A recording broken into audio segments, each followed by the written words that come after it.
So 3 and 4, you're watching these 1930s Fleischer and Disney. You're watching the 1940s Warner Brothers and everything like that. Yeah. And everything in between. So is that when you were like, I want to do this, or is that a little older? No, so that definitely made me like draw all the time, and my parents noticed I was like pretty good at it. And my dad, like, so before I was born, and so not with any anticipation of a child being born that would be into it, he went to Disneyland right on the first release of when they released the famous animation book, The Illusion of Life. And he bought a copy, and it had like the film strip from Bambi in it and all that. And so I had access to that growing up. Wow. And like I would open it, and my dad would be like, be really careful, it's like worth a lot of money. I'm like, but I think he was just like, I was immersed in it, and I grew up here in Southern California, so we'd go to Disneyland all the time, and I loved it. And like they started noticing I was drawing really well, and I was pretty like dumb and slow. Like I think I got held back from kindergarten. I got kicked out of preschool because they tied me up, or I guess my mom pulled me out.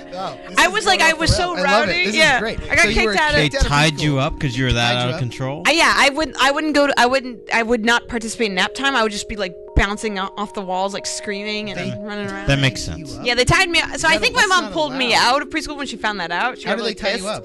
They like tied your feet to the desk or something? I have no idea. Put me in like a sleeping bag or something. I have no idea. I don't remember any of this. Where'd you go to elementary school? Where'd you go to preschool? See, I don't know where preschool was. I think it must have been in Westchester, California. But I grew up in El Segundo mostly by LAX. That's terrifying. I left my wall in El Segundo. Very racist. Don't go there. I've been.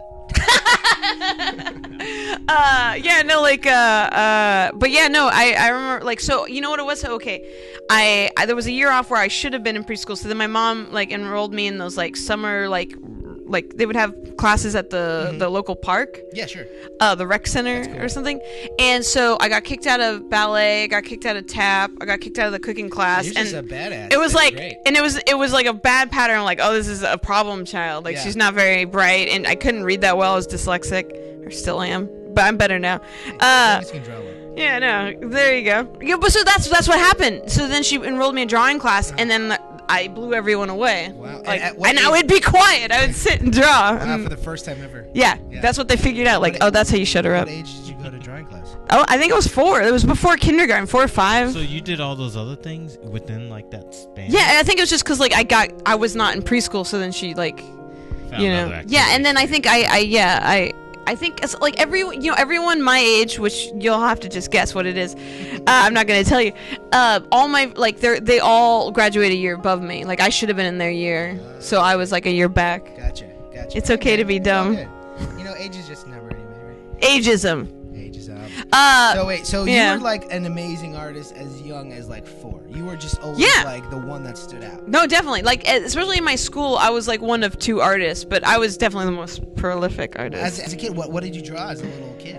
My mom saved some drawings from when I was a little kid that looked crazy. Like I used to like okay, this is okay. I would draw like animals, and I would differentiate a boy and a girl versus like what kind of hat they had on. So if a tiger had a fedora on, it was a guy, and if they had like a flower sticking out of their head, it was a girl. That's very like Warner Brothers. Yeah. Fleischer. Oh, totally. Like Minnie Mouse. Yeah. Minnie Mouse, Disney. Yeah, that's very early cartoons. Oh, totally. Your influence was showing that early. Oh yeah, and like you could tell what it was. Like it wasn't like crappy. It was pretty good. When did you realize you wanted to do it for a living?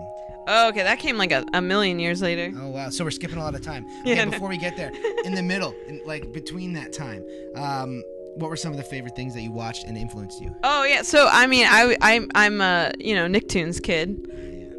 So like I definitely like my favorite things to watch were like Ren Stimpy and Rocko's Modern Life and Hey Arnold. But I also liked watching those dumb Disney ones that were on like because you know what it was, we kept going, we'd like have money one year and then we'd be poor one year, so we'd go from having cable one year to the next year where we just have like 2 through 13. Sure. So then I would watch they used to play Disney CBS cartoons really early in the morning on like channel 13 UPN in LA. So I would watch Recess and Tarzan. I know, I wouldn't watch that. You like Pepper? I didn't watch it. Okay. I would watch. They had a shitty version of Sabrina the Teenage Witch. Oh yeah, the animated version. Sure. But my favorite favorite all-time show, and this is how, when I first talked to Brian, I like lost my shit. I don't think he even remembers this, but I internally lost my shit. I was obsessed with, for some reason, Clifford the Big Red Dog. Which Brian worked on. No, I worked at the studio. Oh, okay. Well, you were there. You were close. The cartoon version of Clifford the Big Red Dog? For some reason, I think that's the best cartoon ever made. Yeah. Wait, what? How old were you when you were watching that? Because didn't that come out much later? I mean, I'm just so young. Yeah. It could have been any point in time. I don't know. Wait, so had a long lifespan though. Yeah, it did. It did. Yeah, I mean, they still air it. It's still on. It's wow. So you know what it is like. Versus like, so Ren and Stimpy, I'd say, had a big influence on me, but like Clifford the Big Red Dog had a big aesthetic influence on me. Like, I liked the colors and the vibe and the music, which is Mark Mothersbaugh. Oh, yeah. I love... Yeah, Devo. So it goes back to Devo. Yeah, exactly. Yeah, nice. Cartoons, Devo, same thing. He did the music to Clifford. Yeah, he wrote the song. He's like, Clifford needed Emily. I knew he did Rugrats, and I know he did the new Thor movie, but I didn't know he did Clifford. That's right, and the Legos. Movie. Yeah. I remember I had a meeting with him to make a music video, potentially, for Devo, and it was while he was doing the first Lego movie. And he's like, sorry, I haven't slept in 2 days. I'm like, you're 50-something years old. I can't do that. He's insane. Crazy guy. And he was like, hey, I got to pay the mortgage. I'm on Sunset Boulevard. Sounds like an interesting character. Oh, yeah. So let's... That was a tangent. Yeah. Oh, I love tangents. They're my favorite. Except in drawings. Concept. Yeah, tangents and drawings drive me nuts. Yeah, stop it. If possible. Yeah, God.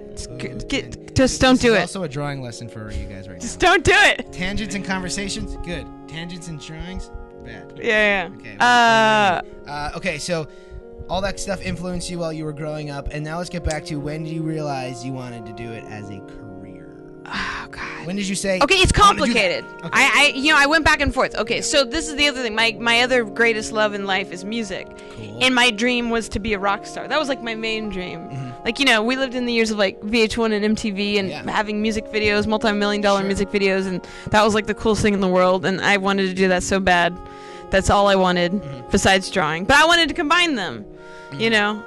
So like it was an entangled web of like going back and forth in my mind. Like, for some reason as a kid I didn't understand what making cartoons, so I didn't think it was like an actual job. Yeah, you didn't. Yeah, I didn't understand the logistics of it. Sure. So I thought rock stardom was a real good job. Real good job. Yeah. Much better choice. Yeah. But like, so then I think the first time I watched something that made me think like I really want to do that was John Kricfalusi's music video for Bjork, which basically it tied the two loves together. Sure. And I had never seen anything so well designed or that interesting or like a girl character look that cool. For sure. I think that was like the first time in animation I had seen like a girl that I was like, this is what I want to be in real life, but also what I want to draw. That's pretty interesting. It's a very niche thing. Yeah. If you guys haven't seen it out there, check it out. I Miss You. Bjork, I Miss You. That's what it's called. It's awesome. So that was... Or Bjork is how you pronounce it. Oh, I don't want to ask ages. Nope. It's not too ages here. Okay. But I watched it on the internet, in the internet age. Yeah, with all us internet kids. On the YouTubes and the Zimmos. On the YouTubes? What's the YouTubes? Never heard of it. Should I do the intro again, or are we good to go? No. All right. Oh, there we go. Let's go. So there was an intro, and then there was about 45 seconds to a minute of awkwardness. That will serve as our musical intro today, just us rambling about nothing. And now, here we are.